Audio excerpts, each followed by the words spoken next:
jangan tinggalkan salat. Perilaku kita masih sangat parah. Dosa kita terlalu banyak. Tetap jangan tinggalkan. Bismillahirrahmanirrahim. Assalamualaikum warahmatullahi wabarakatuh. Alhamdulillahirabbil alamin. Allahumma shalli ala sayyidina Muhammad wa ala ali sayyidina Muhammad. Sahabat, teman-teman yang beriman yang insyaallah dirahmati oleh Allah Subhanahu wa taala, pada kesempatan yang sangat mulia ini mari sama-sama kita simak, kita dengarkan, kita ikuti tausiah yang akan disampaikan oleh guru kita almarhum Syekh Ali Jaber tentang pentingnya kita menjaga salat. Untuk lebih jelasnya, untuk lebih detailnya, mari sama-sama kita simak tayangan berikut ini. Assalamualaikum warahmatullahi wabarakatuh. Waalaikumsalam warahmatullahi wabarakatuh.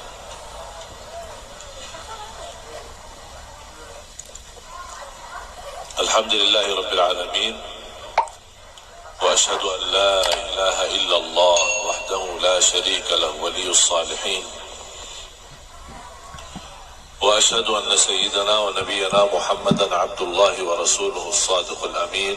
اللهم صل وسلم وبارك على سيدنا محمد وعلى آله وصحبه ومن تبعهم بإحسان إلى يوم الدين. Para hadirin yang dimuliakan Allah Subhanahu wa taala, alhamdulillah saya senang sekali bisa hadir bersama-sama di majlis ilmu yang insyaallah menjadi majlis yang barakah, dan ilmu yang kita sama-sama pelajari menjadi ilmu bermanfaat.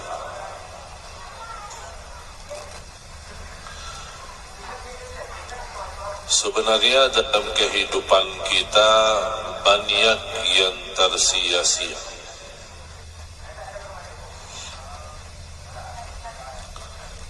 Kalau kita tuliskan apa yang telah kita lakukan selama ini, pasti kita merasa banyak kekurangan, apalagi terhadap agama.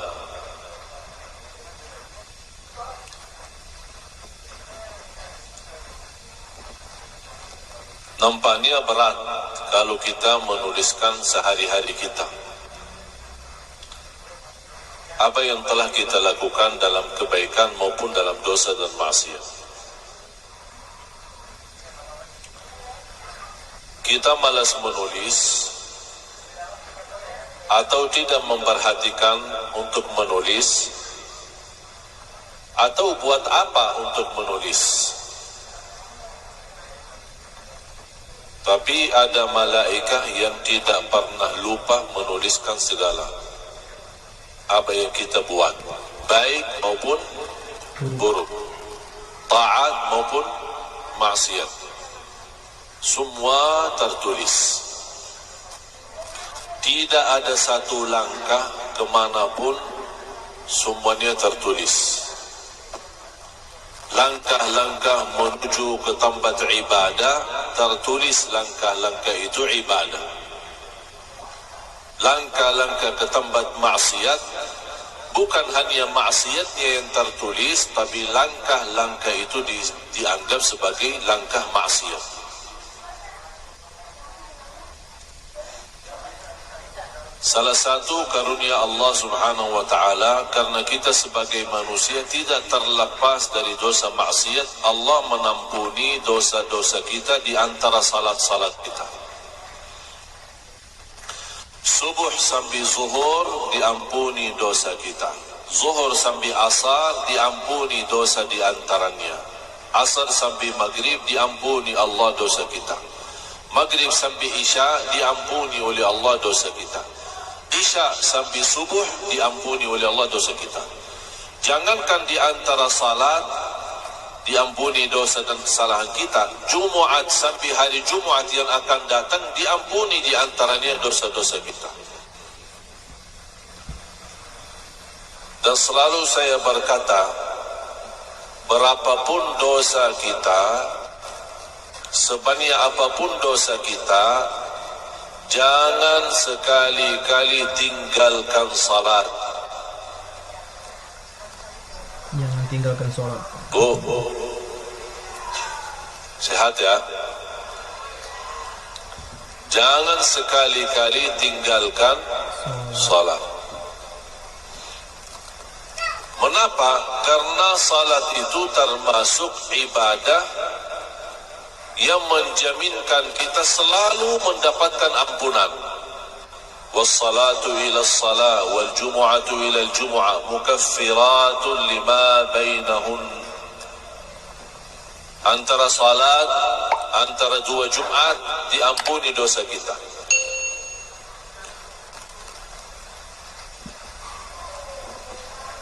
Bayangkan Bapak Ibu, kalau kita tidak diampuni, harus minta ampun. Betapa banyak dosa yang kita lupakan. Berapa banyak dosa yang kita abaikan. Bahkan ada perbuatan yang kita lakukan belum kita merasa itu dosa, padahal di sisi Allah itu dosa. Dosa kecil, dosa besar, apalagi dosa kecil. Sehari-hari kita tidak terlepas dari dosa kecil. Mata melihat, tangan menambil, telinga mendengar, kaki berlangkah. Ini semua bisa terjadi. Banyak dosa-dosa kecil. Kalau bukan anugerah Allah subhanahu wa ta'ala, terampuni dosa kita karena salat kita, ibadah kita berat.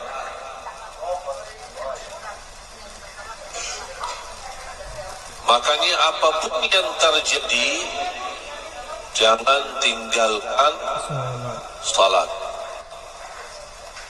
Perilaku kita masih sangat parah. Dosa kita terlalu banyak. Tetap jangan tinggalkan salat. Tidak boleh ada bahasa, buat apa saya jaga salat? Saya aja belum tentu orang baik. Buat apa saya perhatikan salat? Perilaku saya aja yang tidak enak. Sekali lagi, dosa kita walaupun sudah melalui batas, tetap jangan tinggalkan salat. Karena salat itu termasuk kesempatan untuk diampuni dosa kita. Artinya, dosa-dosa yang sehari-hari kita lakukan, kita lupa memohon ampun, lupa taubat, atau kita tidak sadar yang kita lakukan itu dosa, otomatis karena kita menjaga salat, otomatis Allah ampuni dosa tersebut. Walaupun kita tidak menganggap yang kita lakukan dosa, tapi di sisi Allah sudah tertulis dosa. Bagaimana kita kalau tidak diampuni karena salat kita? Bisa bahaya.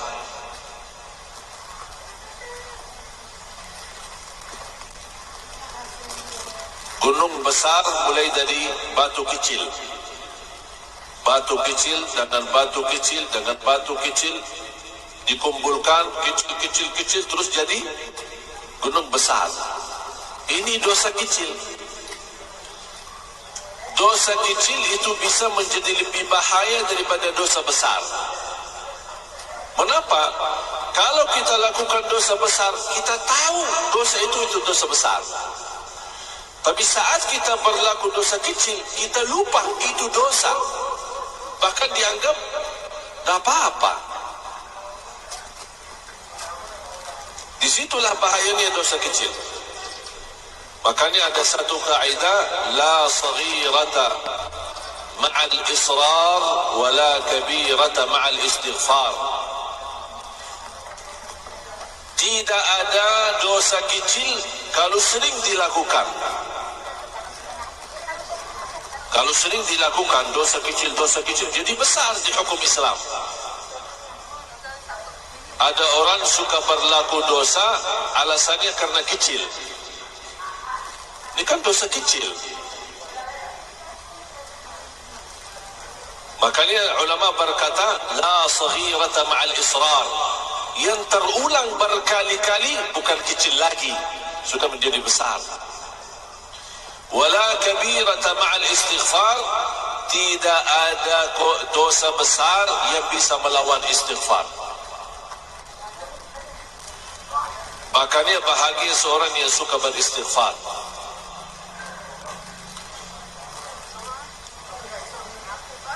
Saya mau bertanya kepada jemaah, sehari-hari istighfar rutin berapa? Yo, berapa banyak sehari istighfar? Cuma pas ketika ditembak musibah, astagfirullahaladzim, itu aja. Pernah nggak rutin istighfar? Maksudnya apa rutin? Sebagaimana kita ambil air wudu ketika waktu salat dan berdiri di tempat musalla, tempat salat dan salat, itu kan namanya rutin. Pernah nggak ada istighfar yang rutin? Saya duduk di satu tempat, di masjid, di musalla, di rumah, di kamar sendiri, diamkan diri sendiri, duduk sendiri, hanya isi di waktu itu istighfar. Berapa kali bebas? Kalau Rasulullah SAW setiap hari 100 kali istighfar, dan itu rutin. Ya Allah, bayangkan Nabi Muhammad, Nabi yang suci, Nabi yang mulia, ma'asum, tidak berdosa, tapi dia beristighfar 100 kali. Kita yang setiap hari berdosa, setiap hari tak sadar tidak sadar menyakiti perasaan orang lain, sadar tidak sadar menzalimi orang lain, menyakiti hati orang tua, menzalimi anak kita. Berapa banyak dosa yang kita lakukan, yang kita sadari maupun tidak sadari, sedangkan tidak pernah istighfar. Rasul aja yang tidak ada dosanya istighfar 100 kali. Seharusnya kita kalau bisa 1000. Karena kita manusia tidak terlepas dari dosa. Jangan malu berdosa, tapi malulah kalau tidak mau beristighfar. Mengapa jangan malu kalau kita berdosa? Karena kita manusia tidak akan bisa terlepas dari dosa.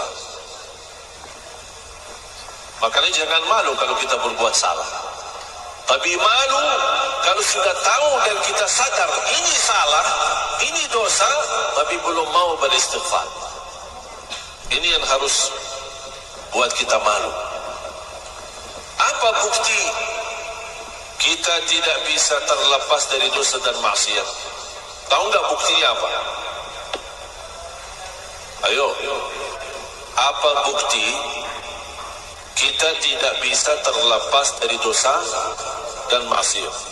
Buktinya apa? Tidak ada siapapun yang tidak berdosa. Mau dia ustaz, mau dia kiai, mau dia habib, mau dia ulama, mau dia orang biasa, semuanya berdosa. Bahkan tidak boleh ada yang terlepas daripada dosa. Kata siapa? Bukan kata saya. Kata Rasulullah SAW.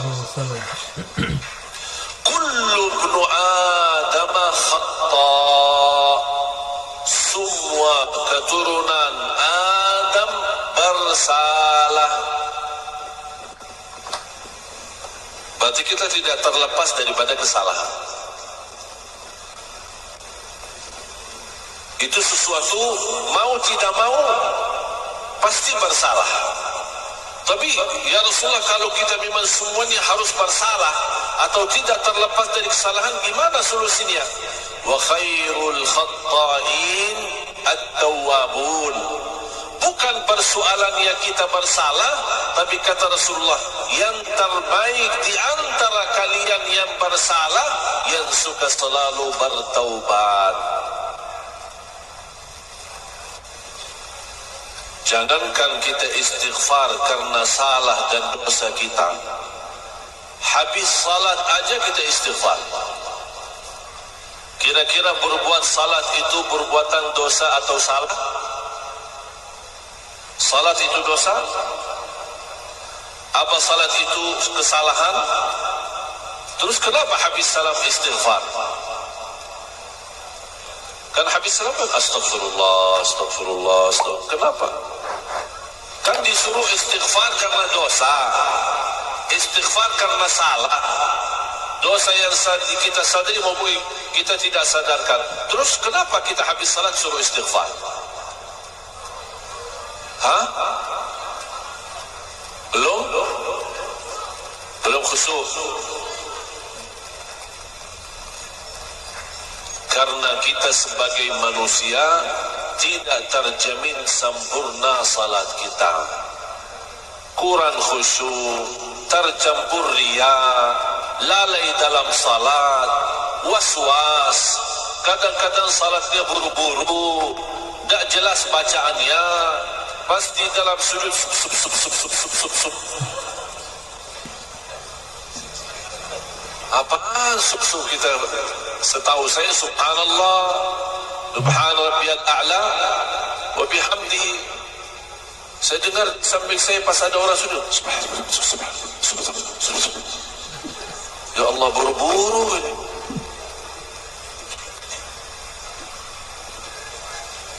Atau bacaan itu, bacaan ayat-ayat itu kan terlalu cepat. Bismillahirrahmanirrahim. Apalagi kalau sir, kalau jahat masih kita bisa. Kalau sir,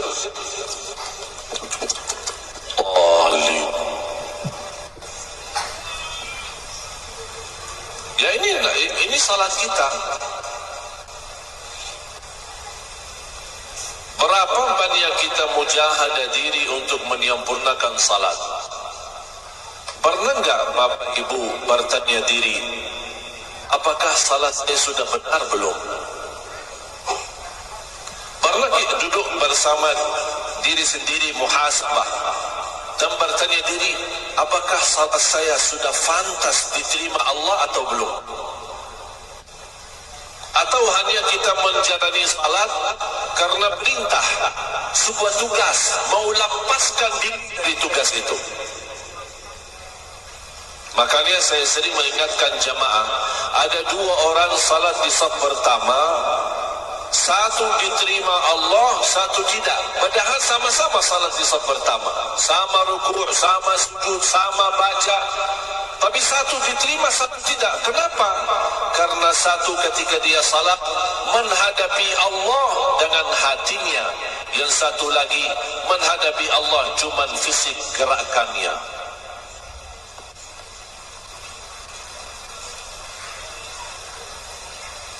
Apalagi kalau kita masuk masjid, melihat orang-orang yang sedang salat sunnah qabliyah atau salat tahiyatul masjid. Cuba lihat, pandangin orang, berapa lama salatnya?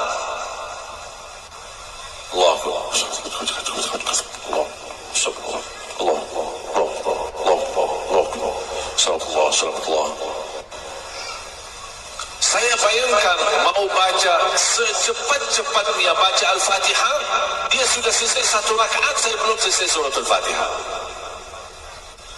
Habis selesai selamat Rasul, ya Allah mohon diterima. Apaan yang diterima? Apaan yang diterima? Yang mana maksudnya yang diterima? Ibadahnya atau fisiknya? Gerakannya cuma gerakan saja. Dan disitulah Bapak Ibu mulai banyak masalah di dalam kehidupan kita karena salat kita belum beres.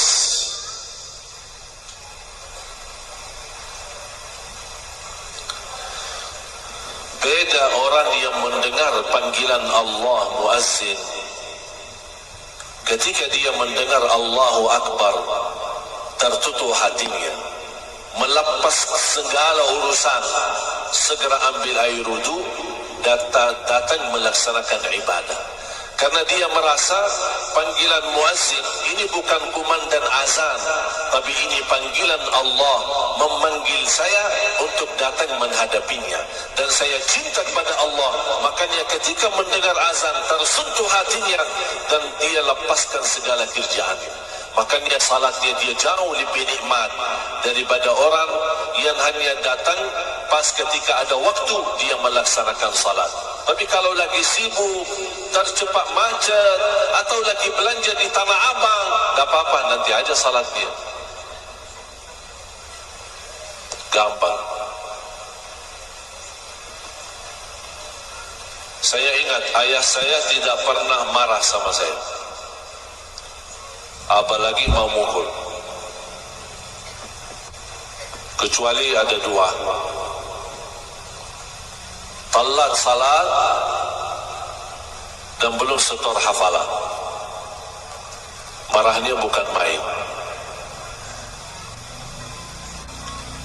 Ketika saya berlindung kepada ibu saya, berdiri di belakang ibu saya supaya saya tidak mau dimarahi sama ayah saya, langsung ibu saya bertanya, salah kamu apa? Tadi telat masbuk. Bukan tidak salah sama sekali. Bagaimana orang yang tidak salah? Ini masbuk, bukan tidak salah sama sekali. Ayah saya marah. Ketika saya jelasin sama ibu, karena tadi saya masbuk, kata ibu saya, oh kalau urusan salat saya tidak ikut campur, itu urusan sama ayahmu. Tak mau bela, tak mau tahu. Kira-kira bagaimana kondisi kita membangunin anak dia ketika bangun subuh? Anak-anak kita sudah dibiasakan. Alasannya masih kecil pak. Sudah SMP masih kecil pak. Sudah SMA masih kecil pak. Belum terbiasa. Tapi coba kalau dibangunin jam sekolah, aduh marahnya luar biasa. Ayo ini telat ini sekolah ini apa ini? Ribut di rumah. Diperhatikan, nak sudah makan nak, ayo makan ya biar sehat ya, biar tidak masuk angin ya. Tapi ingatkan dia, sudah salat nak, ayo jaga salat ya biar tidak masuk neraka ya. Kau yang dibahas masuk angin, masuk neraka dia dilupakan.